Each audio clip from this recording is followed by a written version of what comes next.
बिस्मिल्लाहिर्रहमानिर्रहीम, अस्सलाम वालेकुम। Welcome to voice of law. हम रोज़मर्रा की ज़िंदगी में हर किस्म की ऑर्गेनाइजेशंस को देखते हैं, स्कूल्स को देखते हैं, यूनिवर्सिटीज़ को देखते हैं, और सबसे पहली जो हमारे माइंड में चीज़ आती है वो सरबराह की आती है कि इस अदारे का सरबराह कैसा होगा। और ये नेचुरल है कि जो अदारा साफ नज़र आता है, जो अदारा अच्छा काम करता हुआ नज़र आता है, जिस अदारे की प्रोग्रेस अच्छी नज़र आती है, ऑटोमेटिकली हमारा माइंड इस बात की तरफ जाता है कि इस अदारे का सरबराह बहुत अच्छे तरीके से इन चीज़ों को मैनेज कर रहा है। तो इन जैसी मिसालों से हम ये बात अक्स करते हैं, महसूस करते हैं कि एक अदारे की जो डिपेंडेंसी है वो एक सरबराह के ऊपर कितनी ज़्यादा डिपेंडेंट होती है। आज भी हमने इसी तरह का एक मौजू उठाया है, इसी तरह के एक मौजू के ऊपर बात करने जा रहे हैं, और ISP के ताउन से और ISP की इस काविश से हम कोशिश करते हैं कि हम रोज़मर्रा और इन एपिसोड्स के अंदर उन चीज़ों को फोकस करें, उन टॉपिक्स के ऊपर बात करें जो ना सिर्फ वकला के लिए ज़रूरी हैं बल्कि जनरल पब्लिक के लिए भी ज़रूरी होती हैं। आज इस टॉपिक पे बात करने के लिए वॉइस ऑफ लॉ में पैनल में जिन दो शख्सियात ने हमें ज्वाइन किया है, उनमें सबसे पहले हमारे साथ तशरीफ़ रखते हैं member Punjab bar council Khawaja Kaiser Bhatt साहब। अस्सलाम वालेकुम सर। वालेकुम अस्सलाम। कैसे सर, आप ठीक हैं? जी अल्लाह का शुक्र। सर आपका प्रोग्राम में आने का बेहद शुक्रिया।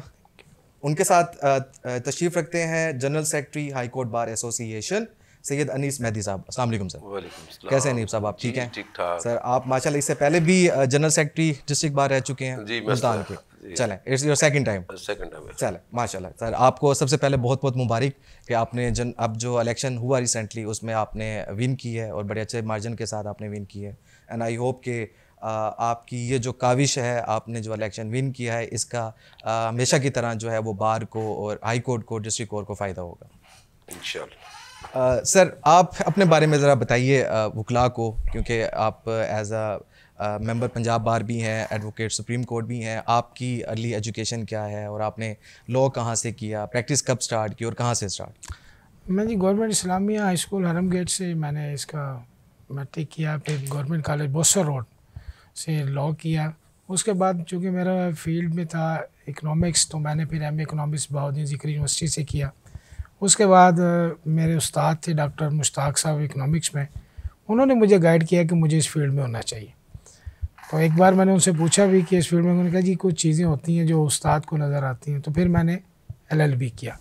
LLB के बाद जब मैंने इसको ज्वाइन किया 95 के बाद MA क्रॉस 98 में हमने किया LLB। फिर मैंने स्टार्ट किया तो 99 में 29 सितंबर को मैं इनरोल्ड हुआ एज एन एडवोकेट। फिर 2001 में मैं हाई कोर्ट में कोई ऐसे इनरोल्ड हो गया, और लास्टली फिर सुप्रीम कोर्ट ऑफ पाकिस्तान में 2016 में as an advocate supreme court जो है इनरोल्ड हुआ 2016 जी। तो पंजाब बार कौंसिल का जो मेरा इलेक्शन था ये 2014 में मैंने फ़र्स्ट टाइम कोई इलेक्शन अगर ज़िंदगी में कंटेस्ट किया वो पंजाब बार कौंसिल का इलेक्शन था। और मैंने अल्लाह ताला की ज़ात का बड़ा करम है और दोस्तों की मोहब्बत थी, और मैंने उसमें फ़र्स्ट इलेक्शन में जो है ना वो लीडिंग वोट्स लिए। फिर 2020 में हमने जो है फिर उसको दोबारा मैंने इसको रिपीट किया, और फिर दोबारा अल्लाह ताला की ज़ात ने जो है उसमें कामयाबी अता फरमाई। और मैं समझता हूँ सर कि इलेक्शन का रिपीट होना और दोबारा विन करना, ये इन चीज़ों की तरफ इंडिकेशंस हैं कि आपने जाहिर सी बात है अच्छे काम किए हैं, आपने लॉयर्स का जो कॉन्फिडेंस है वो बहाल रखा है, तो इसलिए उन्होंने आपको दोबारा अपना नुमाइंदा जो है वो सेलेक्ट किया है। अच्छा, अभी आप सर बता रहे थे कि 2001 में आप हाई कोर्ट की आपकी इनरोलमेंट है, तो जो मसाइल वकला के साथ अगर 2001 में थे, क्या उसी तरह की नेचर है उन मसाइल की जो अब 2024 में हमारे सामने पेश आते हैं, या कुछ डिफरेंट हुए हैं? देखिए, एक चीज़ तो ऑलवेज़ कॉमन नज़र आ रही है, वो है कि नौजवान वकील के लिए कोई स्टाइपेंड, कोई इस तरह का मवार या कोई नहीं है। उसके बारे में बहुत सी कोशिशें की गई, लेकिन आज तक ये जो है ये सिलसिला कायम है। इसलिए बहुत से अच्छे स्टूडेंट जो बहुत अच्छे लॉयर बन सकते थे, वो अपने हालात की वजह से कि उसको कंटिन्यू नहीं कर सकते थे। क्योंकि जब प्रैक्टिकल लाइफ में आप आते हैं तो आपको अर्ली स्टेजेस पे लोगों का कॉन्फिडेंस डेवलप नहीं होता बतौर प्रोफेशनल लॉयर आप पर, तो वो चीज़ों में जल्दी से फिर आपको बूस्टअप नहीं मिलता, माली मसाइल आ जाते हैं।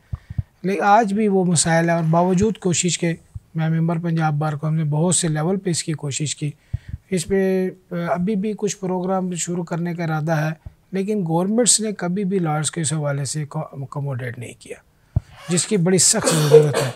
मैं समझता हूँ कि बहुत से ऐसे अच्छे वकील जो बन सकते थे माशरे में और इस फील्ड में बहुत बड़ा नाम पैदा कर सकते थे, वो हालात की नज़ाकत की वजह से इस फील्ड से दूर हो गए, जबकि ऐसा नहीं होना चाहिए था।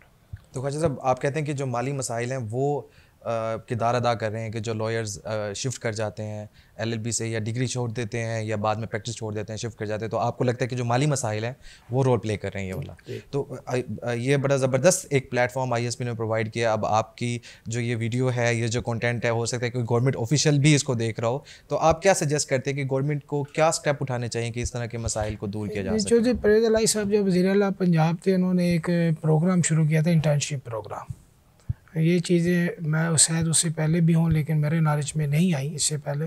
तो उन्होंने कुछ जो स्टूडेंट्स जो थे, जो न्यू इनरोलमेंट थे, जो एडवोकेट बने थे, तो वो उनको जो है डिपार्टमेंट्स में काम करने का मौका मिलता था। उस वक्त आई थिंक 10,000 या 12,000 रुपये उनको मिलता था। लेकिन वो लोग जब उस डिपार्टमेंट्स में काम करते थे, एक तो वो एक्सपीरियंस गेन करते थे, एक उनका कॉन्फिडेंस डेवलप होता था।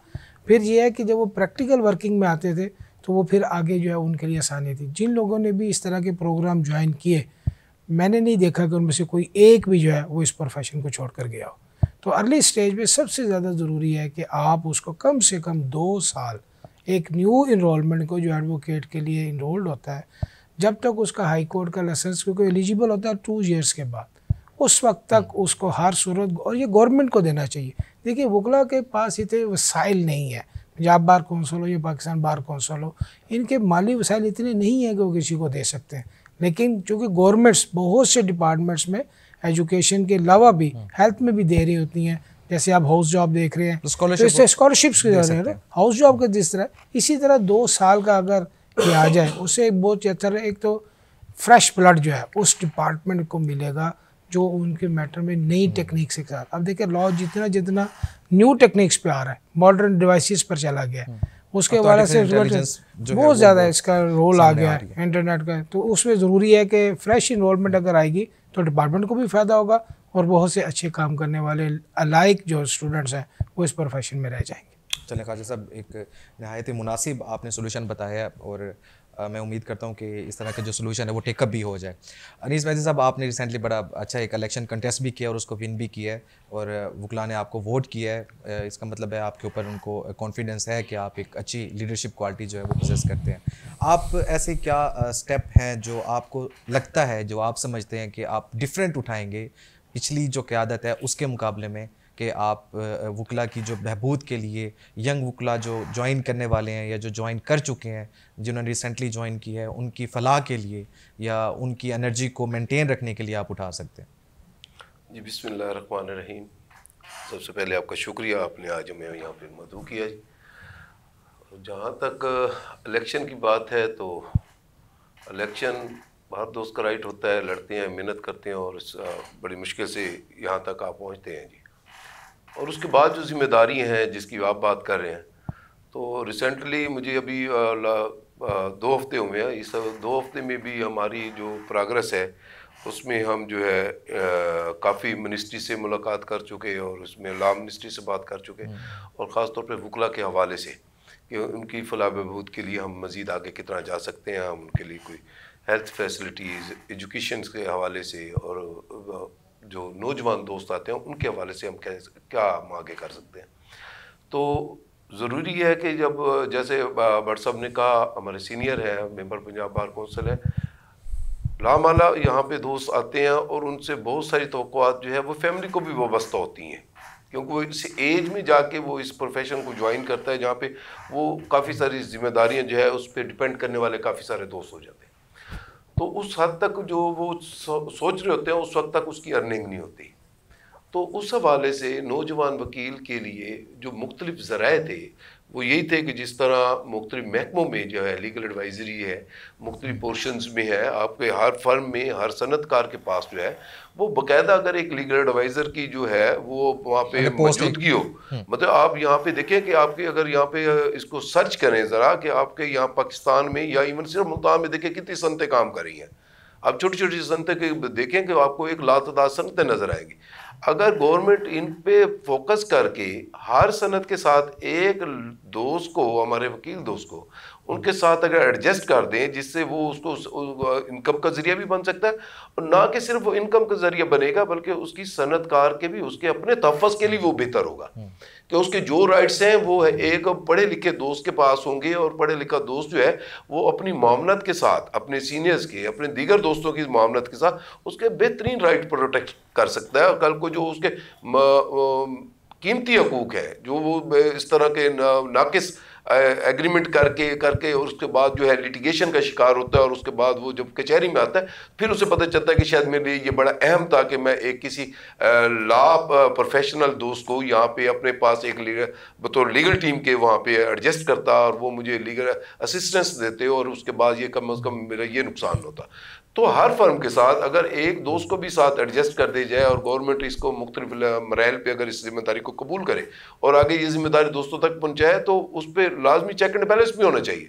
या फेक भी हो जाता है लेकिन चेक एंड बैलेंस तो होने के साथ अगर ये दोस्त साथ एडजस्ट होंगे टाइम में, अपना साथ में प्रोफेशन को भी टाइम देंगे और सनत को भी टाइम देंगे और वहाँ के उनके लीगल असिस्टेंस भी करेंगे, तो मैं समझता हूँ कि उनके साथ तो एक तो मॉरल सपोर्ट जो इनकम की है वो भी होती है और उन्हें भी सीखने का मौका मिलता है, और साथ में कई चीज़ें आपके राइट्स जो है वो प्रोटेक्ट हो रहे होते हैं।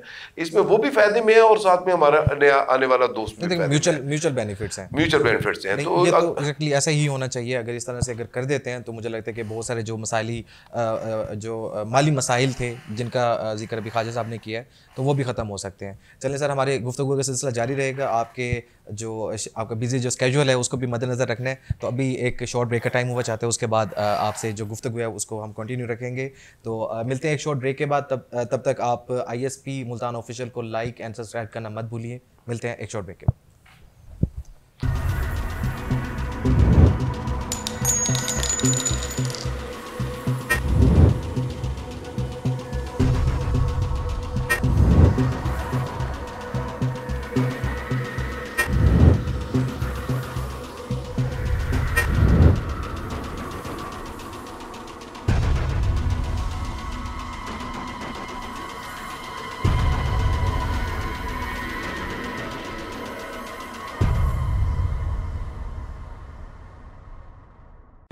Institute of Southern Punjab Multan, the largest and pioneer degree awarding institute in South Punjab region.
हाँ जी, वेलकम बैक।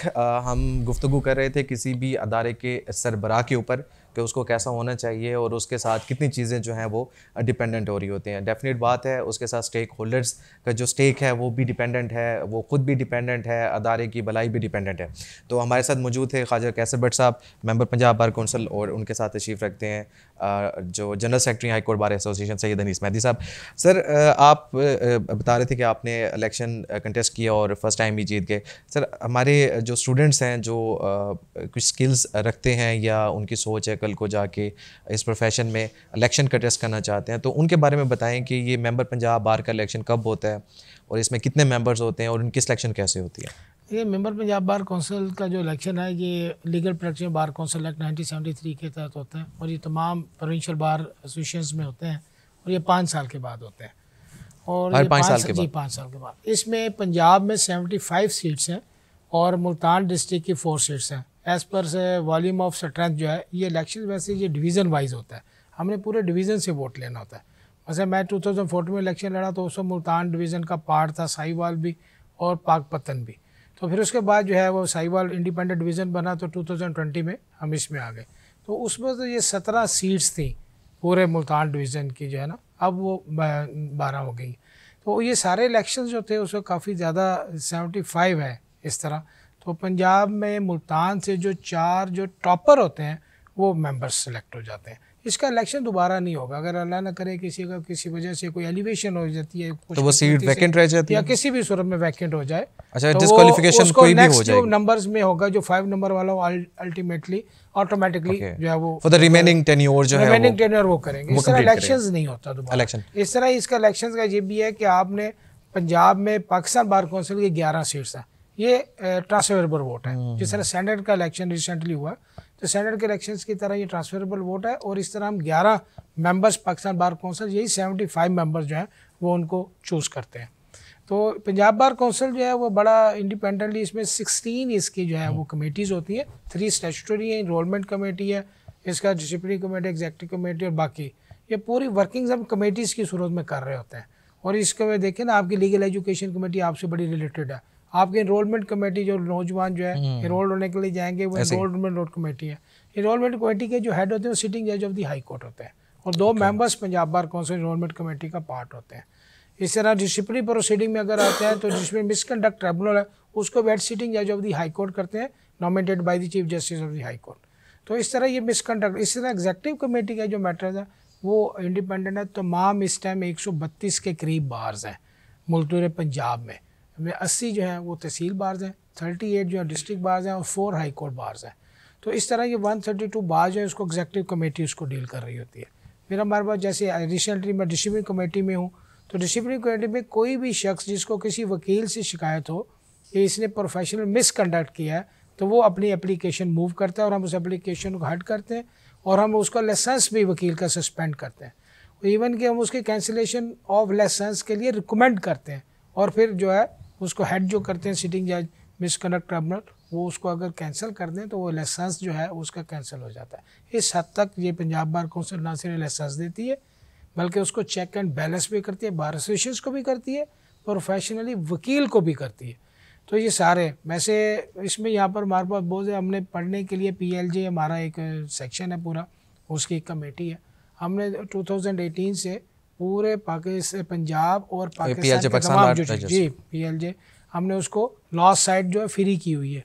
इवन कि इस दफ़ा हमने प्रोसिक्यूशन डिपार्टमेंट को, लॉ डिपार्टमेंट को भी और तमाम बार एसोसिएशंस को इंडिपेंडेंटली अकाउंट दिए हुए हैं ताकि वकील जो है वो ईजीली और फ्री ऑफ कॉस्ट एक्सेस आ जाए इसकी।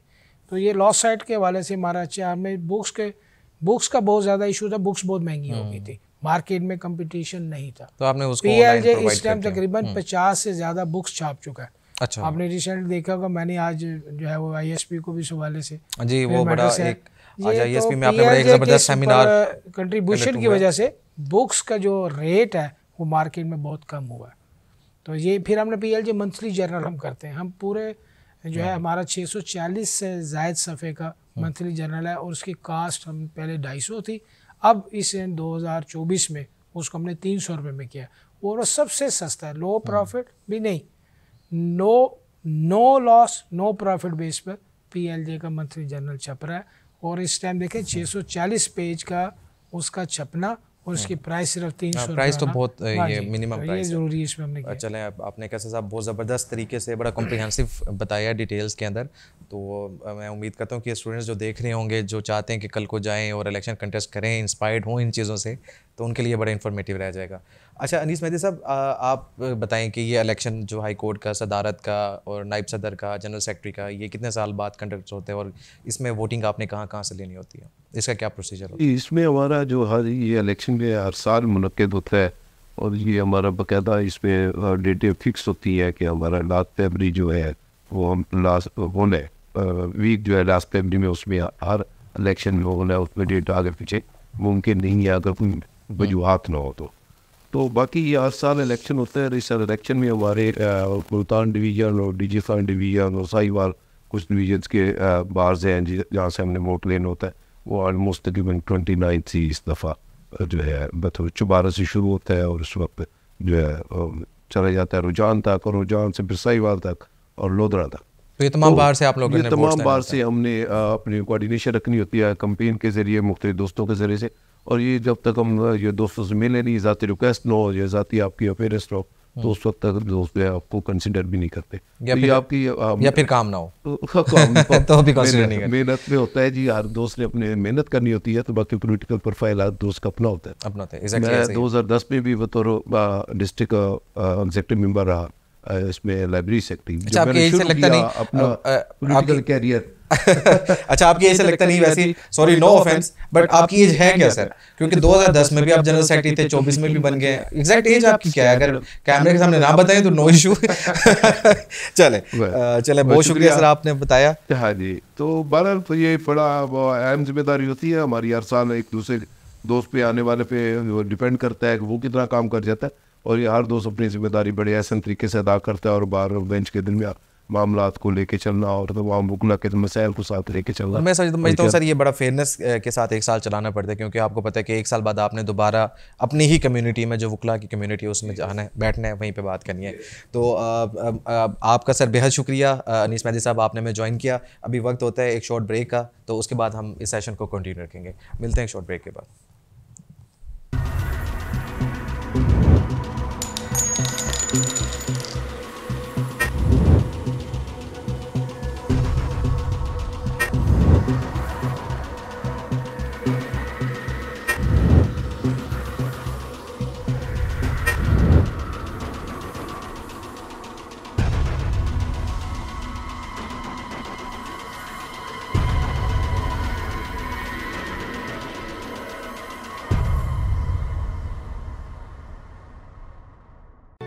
Institute of Southern Punjab Multan, the largest and pioneer degree awarding institute in South Punjab region.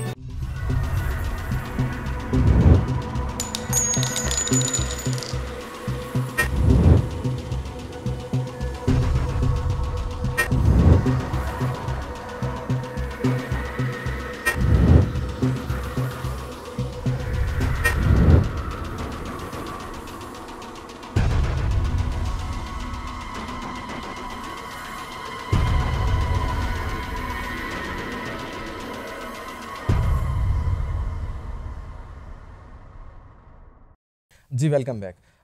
हम बात कर रहे थे सरबराह के ऊपर। तो एक जो गेस्ट अभी हमें, जिन्होंने ब्रेक के बाद हमें ज्वाइन किया है, इनका तारुफ बताता चलूँ। ये vice president high court bar association Multan recently मुंतखब हुए हैं। हमें ज्वाइन किया है जी अली रज़ा अलवी साहब ने। अस्सलाम वालेकुम अली साहब, कैसे हैं आप? ठीक ठाक हैं? बहुत शुक्रिया सर, आपने हमें ज्वाइन किया। एक शॉर्ट नोटिस पे आप आए हैं और आपने हमें टाइम दिया है, आपका बेहद शुक्रिया सर। आप बताएं सर, आपका आज आईएसपी का विजिट था, कैसा आपका विजिट रहा है आईएसपी का? मैं सबसे पहले तो आपका शुक्रिया अदा करता हूं कि आपने हमें इस इवेंट में मदऊ किया और बहुत अच्छा फील हुआ। जो यंगस्टर्स हैं उनको सीखने का मौका मिल रहा है। बहुत अच्छा लॉ मूड्स के हवाले से ये जो सेशन था बहुत अच्छा था, मैं इसे अप्रिशिएट करता हूँ। बेहद शुक्रिया सर। आप माशाल्लाह से सेलेक्ट हुए as a vice president recently, जो अभी इलेक्शंस हुए हैं। तो क्या इंस्पिरेशंस हैं, क्या मोटिवेशंस हैं, क्या अज़्म आपने बनाया हुआ है कि क्या करना है वकला के लिए? आप माशाल्लाह खुद भी यंग हैं, तो क्या आपने जो है वो एम्स सोचे हुए? आपके प्लेटफार्म से सबसे पहले तो मैं ये बताना चाहता हूँ कि हाई कोर्ट मुल्तान बेंच की हिस्ट्री का मैं सबसे यंगेस्ट वाइस प्रेसिडेंट इलेक्ट हुआ हूँ। माशाल्लाह, और फिर उसके once again बाद congratulations। जी थैंक यू। और उसके बाद जो आपने कहा कि इलेक्शन जीतने के बाद मेरा मोटो क्या है, तो वो जो नौजवानों के मसाइल हैं, क्योंकि जो मैंने खुद 2009 से लेके और 2024 तक जो फेस किए एज ए यंगस्टर, उस हवाले से इंशाल्लाह ज़िंदगी रही तो कोशिश यही होगी जो हमारे न्यू कमर्स हैं उनके जो मसाइल हैं वो हल कराने की पूरी कोशिश करेंगे। सर मैं जब भी बात सुनता हूँ नौजवान वकला की मसाइल, तो यकीन करें मुझे फील होता है कि जैसे डिस्क्रिमिनेशन हो रही है कि क्या किसी और के मसाइल नहीं हो सकते, सिर्फ नौजवान के मसाइल। जैसे बात की माली बदहाली, जो बदहाली है उसके शिकार तो कोई और भी हो सकते हैं। चले, इट्स जस्ट अ टॉक। तो कैसे साहब से बात चल रही थी हमारी, तो सर उम्मीद करता हूँ कि जो हमारा सिस्टम है, जो गवर्नमेंट है, वो इस सिस्टम को दोबारा चेक करेगी, इसको रीडिफ़ाइन करेगी, और जो मसाइल आपने यहाँ पे उजागर किए हैं, जो हाईलाइट किए हैं, उन मसाइल को भी फोकस करेगी और उसका सलूशन भी निकालेगी। जो सलूशन आपने दी है बहुत रीज़नेबल सलूशन था, इससे बेहतर जो सलूशन मिल सकता है। तो मेरी भी इस प्रोग्राम से उनसे गुजारिश है गवर्नमेंट ऑफिशियल से कि इस तरह के जो मसाइल हैं इसको जल्द से जल्द टेकअप करें, ताकि जो नुकसान एक नौजवान के फ्यूचर के साथ होगा वो उसको पूरी ज़िंदगी जो है वो भुगताना पड़ेगा। मैं सर फिर भी आपका शुक्रिया अदा करता हूँ, आपका सर बेहद मशकूर हूँ। और अनीस मेहदी साहब जो general secretary high court bar association selective हैं, उनका मैं नहायत मशकूर हूँ कि उन्होंने हमें टाइम दिया, इस प्लेटफॉर्म पे आए और हमारे साथ अपने ख्यालात का इजहार किया। तो जनाब नाज़रीन, जो एक अदारे का सरबराह है उसके ऊपर डायरेक्ट रिस्पॉन्सिबिलिटी, बल्कि मैं लफ्ज़ इस्तेमाल करूँगा कि लाइबिलिटी होती है कि उसने अपने अदारे को इस तरह से चलाना है कि उसके तमाम शेयर होल्डर्स भी बेनिफिट हों और उसके साथ साथ स्टेक होल्डर्स भी जो हैं वो बेनिफिट हों। एक अदारे का सरबराह जितना अच्छा होगा, डेफिनेट बात है वो ऑर्गेनाइजेशन, वो यूनिवर्सिटी, वो अदारा उतना अच्छा काम करेगा। मिलेंगे किसी और दिन किसी और एपिसोड के साथ, किसी और टॉपिक के साथ। तब तक अपना ख्याल रखें, अपने प्यारों का ख्याल रखें। अल्लाह हाफ़िज़।